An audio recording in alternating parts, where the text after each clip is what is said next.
¿Cómo les va? 30 de mayo, hace mucho frío, pero, pero la política, si no tenemos un enorme equilibrio emocional, debería calentarnos un poco, ¿no?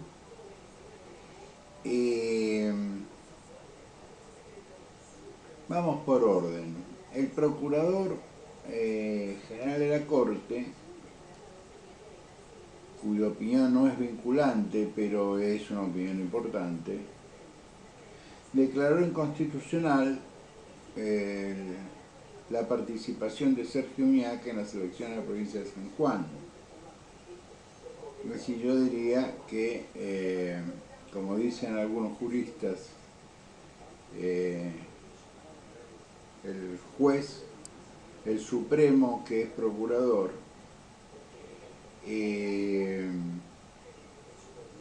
repito, su opinión no es vinculante, pero es importante, le dijo evidente, la postulación de Uñac es inconstitucional. Como supongo, conociendo la doctrina, que el artículo de la Constitución de Formosa que declara que el gobernador y el vice puede presentarse sin limitaciones, también va a ser declarado inconstitucional, por los argumentos del procurador. Es decir, el procurador argumenta, hablando del caso específico, pero que puede ser perfectamente aplicable al caso de la provincia de Formosa, cuidado. No así con el tema de los intendentes de la provincia de Buenos Aires. No todo lo que tiene el mismo nombre es lo mismo. Esto me decía un viejo profesor de Derecho Constitucional. Perros son todos, pero hay caniches, hay doberman, hay ovejeros alemanes, no son todos lo mismo, me decía Guillermo, pero son todos perros. Con los fallos, con los adelantos jurisprudenciales o doctrinarios que produce la Corte, esto es para que los que no son abogados comprendan, que parecen que hablan de temas parecidos o similares, no necesariamente son iguales. Y la solución frente a dos cuestiones que aparentemente son iguales, no necesariamente son idénticos. ¿Me entienden la diferencia? ¿O es un poco confuso? Muy bien. Yo tengo 8 hijos. Son 8 hijos, pero 2 son varones. Es decir, son todos hijos, pero 2 son varones. No pueden ser tratados igual que las 6 mujeres. En el caso de este adelanto de opinión que hace el procurador, para mí, me animo a decir, encaja con bastante comodidad en la declaración de constitucionalidad del artículo que prevé la reelección indefinida en la Constitución de la provincia de Formosa. Pero poco tiene que ver, argumentalmente, con lo que se está planteando en la provincia de Buenos Aires. Yo simplemente adelanto opinión, puedo estar equivocado de punta a punta. Eso es lo que me atrae tanto del derecho, de que si fundamentás bien, podés opinar de otra manera. El secreto en el derecho es fundamentar bien, y para fundamentar bien tenés que saber.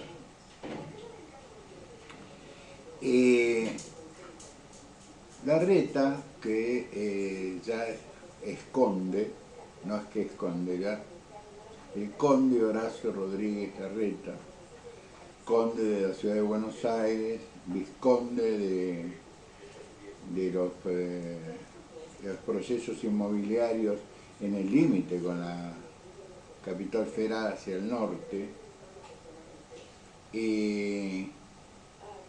ha decretado que su amigo, su colaborador, su jefe de gabinete, el primo del líder indiscutido del espacio, Jorge Macri, va a ser el candidato. Es decir, Quirós, bueno, Infobae no quiere, debe haber dicho, o no sé, qué sé yo. Pero de esta manera tan particular que tiene el PRO de elegir a sus candidatos, que si lo tuviera el radicalismo lo criticaría de la misma manera. Que no haya confusiones al respecto. Si el radicalismo se envicia con la excusa de que las internas son caras, bueno, flaco, lo lamento mucho. Tratá de llegar a un acuerdo, pero no uses una encuesta, no ensucies al partido democráticamente más histórico que tiene Argentina. Pero bueno, Jorge Macri es el candidato a jefe de gobierno. No logró su señoría Jorge Macri que Horacio Rodríguez Larreta, que Ricardo López Murphy se bajara, porque claro, Ricardo tiene origen radical. Y a los radicales no nos bajan, nos ganan. Nos pueden ganar, sí, nos ganaron infinidad de veces, pero nos tienen que ganar. Es así, no hay ofrecimiento, no hay, mirá, te doy tal cosa, mirá, no. Muy bien, por lo menos los buenos radicales como el caso de Ricardo. Lo concreto, para sintetizar, los candidatos oficiales del PRO son Jorge Macri, el radicalismo, el de la calle Tucumán, el de Corrientes y Callao, el radicalismo del contrato fácil, por decirlo de alguna manera. Estaría Martín Lustó, es decir, la incoherencia en el radicalismo se verifica con estos actos. Hay miles de radicales prestigiosísimos en la Ciudad Autónoma de Buenos Aires, pero yo lo contraté a Lustó. No puedo violar un contrato, tiene que ser él el candidato a jefe de gobierno.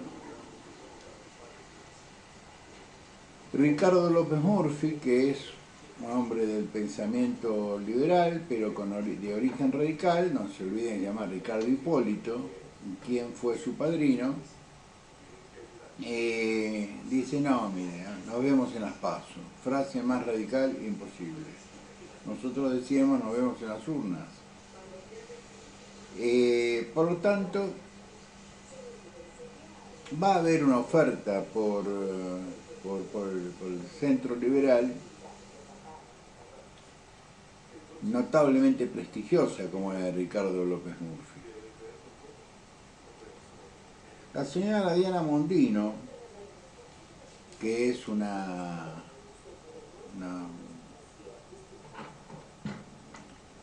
lo que voy a decir ahora va a generar muchísimo enojo, pero lo digo como educador.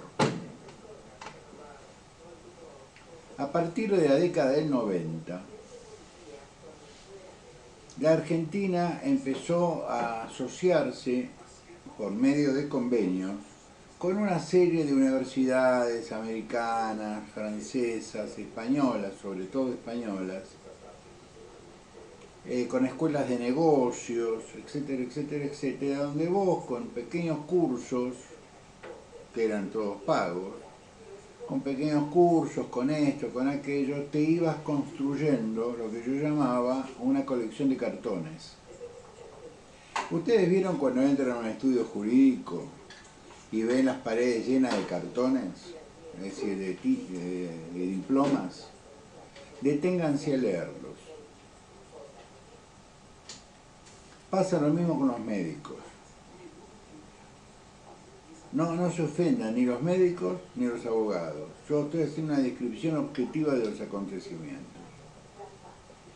En el caso de los abogados, con los médicos no me animo a meterme, pero en el caso de los médicos es así.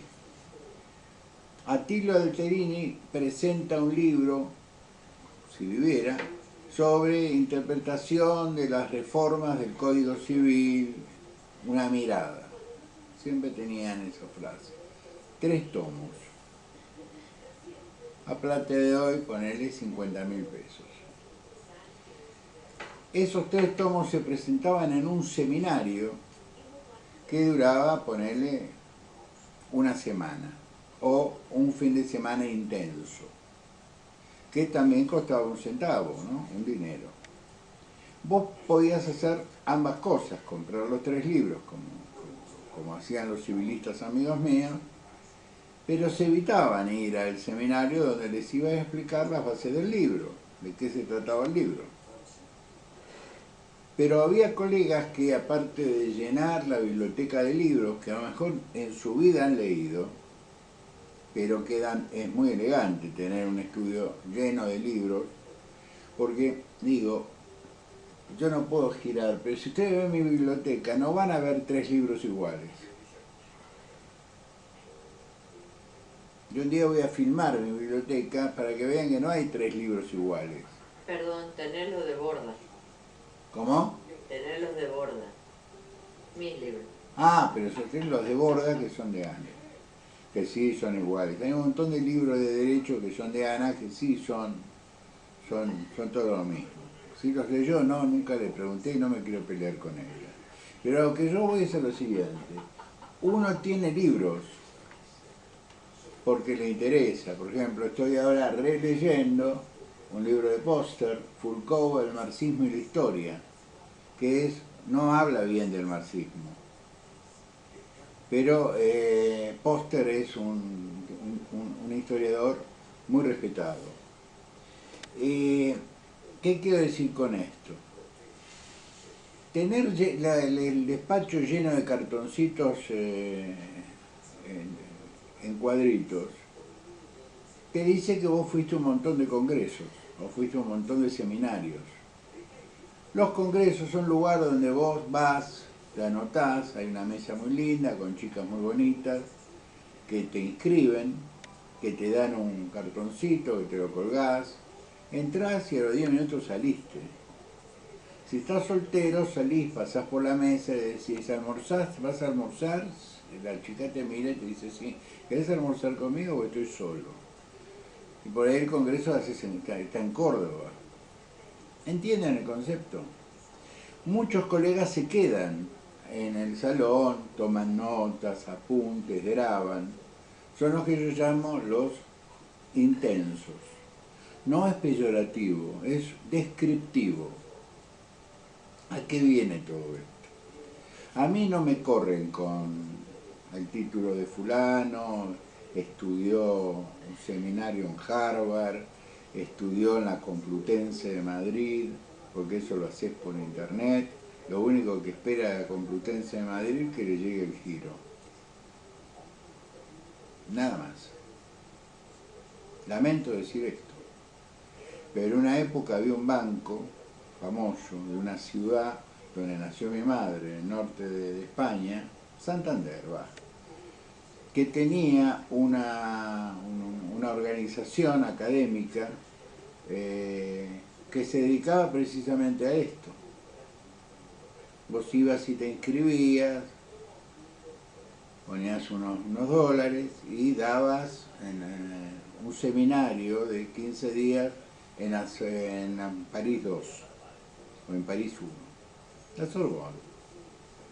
Y vos colgabas en tu estudio un diploma muy bonito, muy bien decorado, que decía en francés, Monsieur, Doctor, Profesor Guillaume Banzas, ¿no es cierto? Ha completado el seminario la constitucionalidad de la abeja libre o de la abeja bajo cultivo de un apicultor. No estoy tirando abajo las especializaciones, les estoy dando su verdadera característica.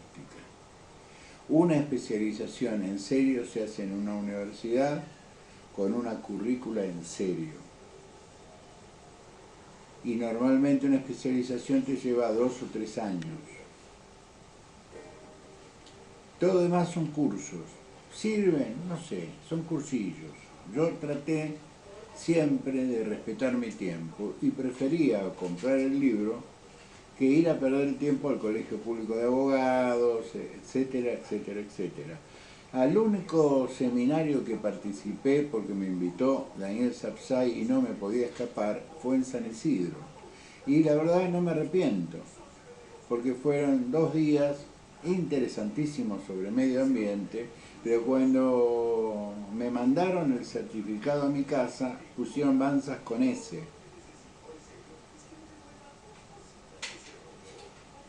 Por lo tanto, no sé dónde fue a parar.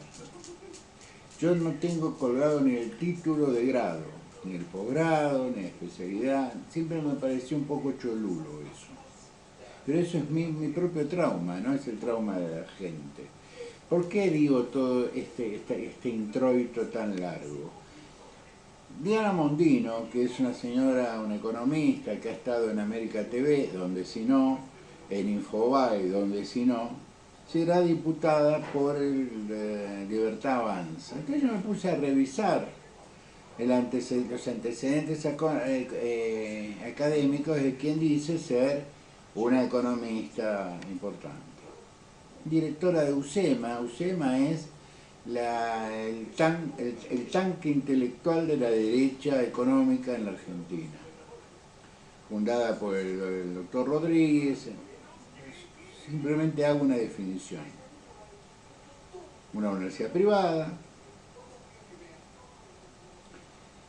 y que ha cumplido otras actividades, etcétera, etcétera. A mí, si yo fuera jefe de personal y me traen este currículum, no me conmueve,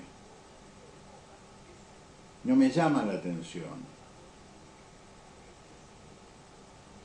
Puede ser por 2 razones. Primero, por esto que yo explico, que a mí los títulos que no son de posgrado, elementales, 3, 4, 5 años, no le presto mayor atención, o que estoy más capacitado que aquella persona a la cual voy a entrevistar.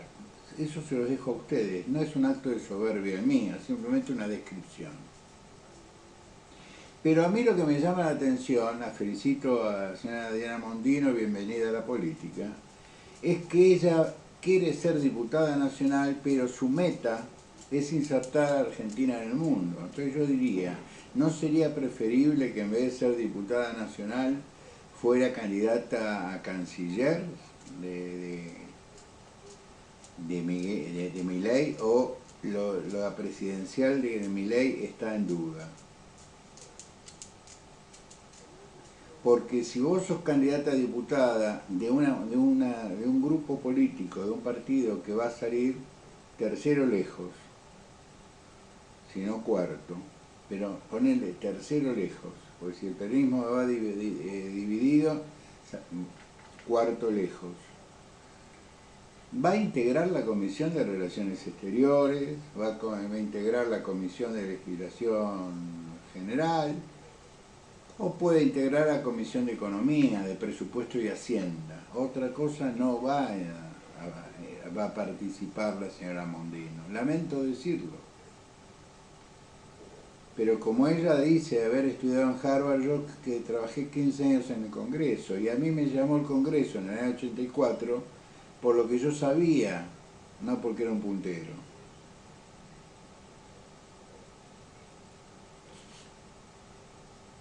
Muy bien. Por lo tanto, Quirós fue.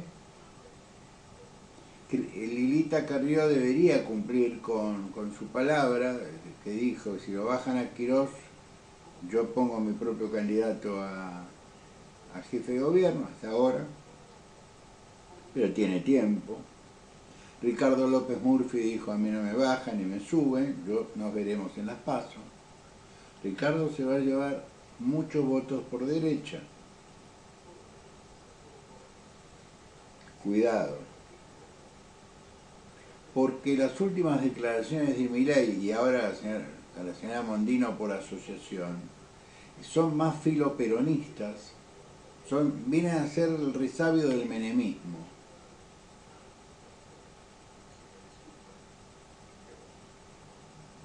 digámoslo para sintetizar, ¿vio?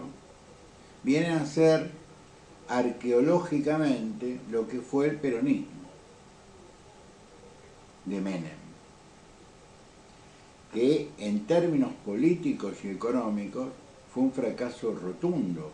La gente tiene una buena memoria de Menem porque el M2, el dólar tenía la ficción que valía $1, hubo mucha gente que hizo grandes negocios, empresas de galletitas que se vendieron en $1.500 millones a los brasileños, y 10 años después los mismos brasileños se la vendieron al que se la habían comprado en $500 millones, a los cuales se le habían agregado 300 o 400 millones de dólares en tecnología. Es decir, una pérdida económica brutal que tuvo esta empresa de alimentos brasileña frente a un señor que conocía su negocio y que con la plata que le dieron los brasileños hizo un parque temático en Escobar, un zoológico, le regaló a la mujer la franquicia de una marca de helados austríaca y alemana de primer nivel. En fin, todo el mundo sabe que hablamos de Gilberto. Pero el fenómeno del menemismo fue un fenómeno absolutamente monetario que duró lo que duraron las reservas y el enorme endeudamiento que sumó la Argentina para mantener esa ficción siempre dirigida a la clase media. Por eso a mí me llama mucho la atención, y esto es para todo un programa, pero voy a tirar un título. A mí me llama la atención de que me digan que el peronismo representa a los sectores más bajos. Porque los sectores bajos hace 40 años que siguen estando abajo. No tienen cloaca, no tienen cordón cuneta, no tienen agua potable, no tienen servicios de luz, están colgados, viven en lugares intransitables, no tienen planes de vivienda, no tienen trabajo, viven del subsidio. Hace 40 años que están igual. Se mejoró la clase media, porque con el menemismo, ¿qué hizo el campo? No tenía posibilidad de tener ganancia por el 1 a 1, se tecnificó, el campo reinvirtió en genética, maquinaria, claro. Se podía comprar la marca verde, esas motocosechadoras enormes, en 100.000 pesos, que eran $100.000. Total, el déficit entre el valor real del dólar y el valor real del peso lo pagaba el Banco Central. Pero vos ibas a Estados Unidos con pesos argentinos y no te lo cambiaba nadie. Tenías que ir a una oficina que era de representación del Banco de la Nación Argentina en la Quinta Avenida y ahí te cambiaban por dólares, suponé. Pero una moneda se reconoce un valor cuando en cualquier lugar del mundo te la toman al precio de mercado. No fue nunca en los años de Menem el caso del peso argentino. Por lo tanto, la clase media pudo comprar muchos televisores, aire acondicionado, endeudarse en dólares. Si tuvieron la habilidad de endeudarse en dólares en el plazo que duraba ese gobierno, fenomenal. Los que llegaron tarde al negocio tuvieron que bancarse, quien depositó dólares cobrará bonos, ¿no es cierto? Y el final de la convertibilidad, que no fue con Menem, el final de la convertibilidad fue con Cavallo y Fernando de la Rúa. Aníbal Fernández se le paró de manos a Cristina Fernández, cosa de Fernández, y le dijo, no, a Perón Perón bajaba líneas, vos no sos Perón. Es decir, quiénes son los candidatos, cómo es esta historia, lo vamos a ver entre todos, vos, es decir, línea bajaba Perón. Obedecer lo obedecíamos a Perón. Es toda una declaración esta, porque lo que se viene es complicado, porque Aníbal es un tipo de llevar sus dichos a la acción. No quiero relacionar con el triple crimen de General Rodríguez, pero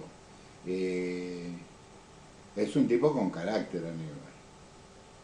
Bueno, Alberto Fernández, que dice ser un demócrata, le pide al mundo que desbloquee a Venezuela porque en Venezuela no se violan los derechos humanos. Maduro no viola los derechos humanos como Cristina jamás se quedó con un vuelto.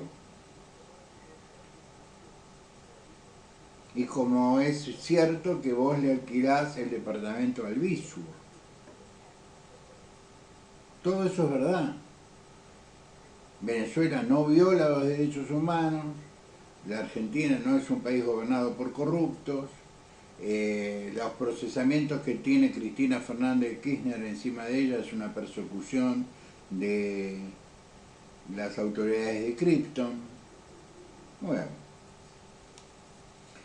sigue haciéndonos pasar papelones Alberto Fernández, aunque la señora Diana Mondino, que quiere insertarnos en el mundo, debería decir el presidente no diga imbecilidades, pero no lo va a decir, porque para mí son peronistas. Es como el juego del pato, juega como el pato, camina como el pato, tiene el pico del pato, es un pato. Si el líder de Libertad Avanza dice, Juntos por el Cambio, que pasado 4 años no tiene un proceso, son unos delincuentes, pero el Frente de Todos, que están todos procesados, hay más de 25 exfuncionarios y funcionarios actuales bajo proceso penal, en algunos casos con condenas firmes, el caso de Jaime, el caso de López, etcétera, etcétera, etcétera. No, con ellos sí se puede hablar porque te hablan de frente. Claro, te ponen la pistola en la cabeza, te dicen dame la billetera. Son gente honesta. Es decir, es directo. No te van y te empiezan no te llaman por teléfono, te dicen secuestramos a su hermana. No. Te ponen la pistola en la cabeza. Para eso, para el señor Javier Milei, esto es una ventaja, es una cosa destacable, cuando para mí es un oprobio, pero bueno, la gente es libre de votar al personaje que más le guste. Pero me gustó esto de la señora Mondino, quiero devolverle a la Argentina el lugar en las relaciones internacionales desde una diputación que yo calculo, yéndole muy bien, puede llegar a juntar 5 diputados, más 2, 7. No es poco 5 diputados. Y como en las cosas importantes va a terminar votando con el peronismo, yo creo que podrá pedir, por ejemplo, qué sé yo, vamos a hacer una excepción, dame la vicepresidencia primera de Comisión de Relaciones Exteriores, así Diana viaja. Porque, vuelvo a repetir, el pedido, el objetivo de un candidato es directamente proporcional al lugar donde va a llegar. Si yo soy candidato a diputado, Dios nos libre y nos guarde, voy a presentarle a la sociedad una agenda de carácter legislativa. Bueno, quiero modificar esta ley, quiero convertir la ley de derechos del menor en una cosa realista. Y esto me hace acordar a un comentario de alguien al voleo. Garantistas somos todos los abogados que juramos por la Constitución Nacional en las universidades públicas y en las universidades privadas. Todos los abogados que salimos de universidades de gestión privada o de gestión pública, que juramos por la Constitución Nacional, y luego si nos matriculamos, juramos en el colegio, y luego si somos jueces o secretarios o fiscales, juramos ante los tribunales, y si donde vamos juramos, como si fuéramos a cumplir el juramento. pero juramos por la Constitución Nacional que entre los artículos que tiene la Constitución tiene el 18, que es la garantía del debido proceso. Un grupo de periodistas, ignorantes, brutos como lo son habitualmente, supuso que aquellos que tenían una visión más pro delincuente que pro víctima éramos garantistas. No, brutos, esos son los abolicionistas. ¿Qué son los abolicionistas? Le digo a este que me dijo en un chat que estaba siendo un poco zafaroniano. Yo no le quise faltar el respeto, le expliqué la diferencia entre ser garantista y ser abolicionista, pero voy a hacer una explicación breve. El abolicionista cree que la persona delinque por culpa del Estado, es decir, que el Estado lo abandonó. Entonces secuestró a una menor, la violó y después la mató porque el Estado no detectó en algún momento que ese tipo era un psicópata. El garantista lo va a juzgar por la teoría de Bacigalupo, conducta típica, antijurídica y culpable, va a llegar una condena y en el momento de la condena puede haber o no dos elementos a jugar. Un elemento que sea agravante, por ejemplo, era una menor, la violó, etcétera, etcétera, y algún elemento exculpante, por ejemplo, está clínicamente loco.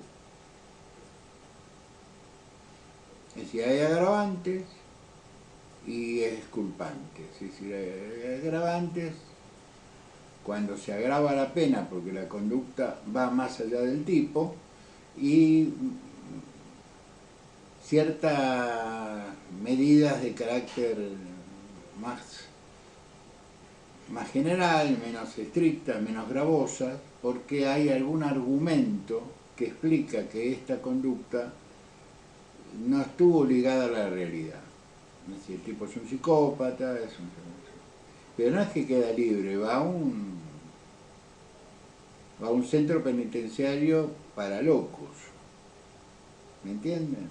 El abolicionista tipo Zaffaroni, que les recuerdo, todo el mundo que le hizo la corte a Zaffaroni, en el fondo eran colegas interesados en conseguirse un laburito, colegas interesados en que los llevaran a los canales de televisión onda progresista de los canales argentinos, o que Página 12 los reporteara, pero con respeto académico ninguno. Quiero dejar esto en claro. Porque que a mí a esta altura de mi vida, con los años de enseñanza del derecho, me vengan a decir que soy garantista, digo, claro, obvio. Pero no soy zaffaroniano, porque los zaffaronianos son abolicionistas. Y yo al abolicionista es un tipo al cual defino como un relativista moral. Es un tipo que tiene una moral relativa. Porque cuando vos le echás la culpa al Estado, no responsabilizás al sujeto que es objeto del proceso penal. Lo despersonalizás. La culpa la tiene la sociedad jurídicamente organizada. No la tiene el tipo que disparó el tiro para esconder un delito distinto. Robo y para no dejar testigos te mato. Entonces, para los abolicionistas la culpa de ese robo seguido de homicidio, un homicidio calificado por el uso de arma de fuego, etcétera, etcétera, no la tiene el autor material del hecho, la tiene la sociedad, santo mío, que lo abandonó. Entonces, esta teoría, para aquellos que no somos abogados, se cae con... es fácil que se cae con los Josklender. Se cae con Robledo Puch. Explíquenme si Robledo Puch, que era un chico de clase media, media alta, o los Josklender, que eran una familia acomodada, que vivía en las barrancas de Belgrano, etcétera, etcétera, la sociedad los obligó a a uno a matar 11 personas y a los otros dos a matar al padre y a la madre, esconderlos en un auto y darse a la fuga. Es decir, que las teorías absurdas se caen frente a la realidad. Por lo tanto, le quería decir a este amigo, yo soy garantista, como todos los abogados que juramos sobre la Constitución Nacional. Lo que usted quiso decir es hablar del abolicionismo. Yo no creo en el abolicionismo porque es jurídicamente un disparate, filosóficamente una inmoralidad. Más claro no puedo ser. Por lo tanto, la Ciudad de Buenos Aires tiene ahora 3 candidatos a jefe de gobierno: Ricardo López Murphy, Jorge el primo Macri y Guga Lustó.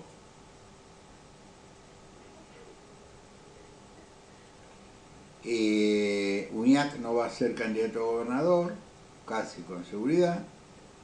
Es posible que Gildo Infran se caiga la candidatura de Gildo. Estamos en una situación de una enorme confusión. Y estamos viendo lo peor. En todos lados, acá no hay partido que se salve. Yo he notado, revisando Twitter, que hay un montón de amigos que me han dejado de seguir.